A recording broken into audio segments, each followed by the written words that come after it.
বাংলাদেশে বর্তমানে প্রায় 50 লক্ষ মানুষ এই অনলাইন নেশায় আসক্ত হয়ে গিয়েছে। জুয়া খেলায় শুধু প্রাপ্তবয়স্ক না, এখানে অনেক শিশু কিশোর তারাও এখানে জড়িত হয়ে পড়েছে। কর্তৃপক্ষের চোখের সামনে এই অনলাইন জুয়ার আসর বসছে, তারা বিজ্ঞাপন দিচ্ছে, আমাদের বড় নামি দামি সেলিব্রিটি তারা বিজ্ঞাপন দিয়ে এগুলো প্রমোট করছে, যেটি কিন্তু আমাদের বাংলাদেশের প্রচলিত আইনের পরিপন্থী এবং শাস্তিযোগ্য অপরাধ। অনলাইন জুয়ার সাথে সম্পৃক্ত সকল প্রকার অনলাইন গেটওয়ে, লিঙ্ক এবং অ্যাপ্লিকেশনস যেগুলো আছে, সেই অ্যাপ্লিকেশনগুলো Facebook, YouTube, Bigo Live, Likee, TikTok, Yahoo যাবতীয় অনলাইন প্ল্যাটফর্ম থেকে অপসারণের নির্দেশ কেন দেওয়া হবে না, এই মর্মে বিবাদীদের উপরে জানতে চেয়েছেন আদালত।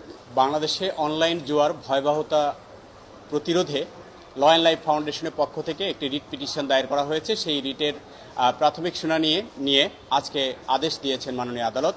বাংলাদেশের অনলাইন জুয়া বন্ধে Facebook, Google, YouTube, Likee, Bigo Live সহ সকল প্রকার সামাজিক যোগাযোগ মাধ্যম এবং ইলেকট্রনিক মিডিয়ার অনলাইন প্ল্যাটফর্ম থেকে অনলাইন জুয়ার সাথে সম্পৃক্ত সকল প্রকার গেটওয়ে, লিঙ্ক, অ্যাপ্লিকেশন এগুলো বন্ধে এবং অপসারণে কেন নির্দেশ দেওয়া হবে না, সেই মর্মে রুল জারি করেছেন আদালত।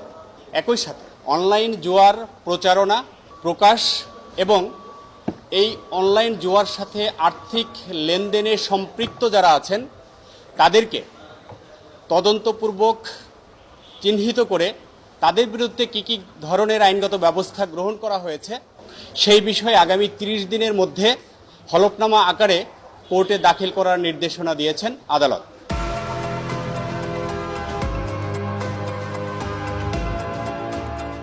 অনলাইন ফেসবুক, অনলাইন গ্যাম্বলিং বাংলাদেশের একটি মরণঘাতী বিষয় হয়ে দাঁড়িয়েছে। আমাদের তথ্য মতে বাংলাদেশে বর্তমানে প্রায় 50 লক্ষ মানুষ এই অনলাইন নেশায় আসক্ত হয়ে গিয়েছে। এই অনলাইন নেশায় অর্থাৎ জুয়া খেলায় শুধু প্রাপ্তবয়স্ক না, এখানে অনেক শিশু কিশোর তারাও এখানে জড়িত হয়ে পড়েছে।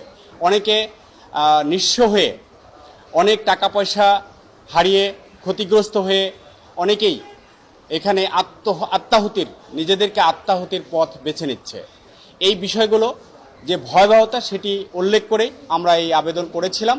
সেই বিষয়টি উল্লেখ করে, যেহেতু বাংলাদেশে অনলাইন জুয়া বা যে কোনো ধরনের জুয়াই কিন্তু বাংলাদেশের আইনের পরিপন্থী অর্থাৎ শাস্তিযোগ্য অপরাধ, এবং একই সাথে আমাদের যে টেলিযোগাযোগ নিয়ন্ত্রণ আইন রয়েছে সেখানে সুস্পষ্টভাবে বলে দেওয়া হয়েছে যে বাংলাদেশ বিটিআরসি যেটা আছে, টেলিযোগাযোগ নিয়ন্ত্রণ কমিশন যেটা আছে, সেখানে তাদেরকে একটি আইনগত বাধ্যবাধকতা রয়েছে যে ইন্টারনেট পরিসরকে সুন্দর, সুশৃঙ্খল এবং মানুষের জন্য নিরাপদ হিসেবে গড়ে তুলতে হবে, এবং এই নিরাপদ ইন্টারনেট পরিসর, পাবলিক পরিসর, এটাকে নিশ্চয়তা দান করা তাদের আইনগত দায়িত্ব এবং কর্তব্য।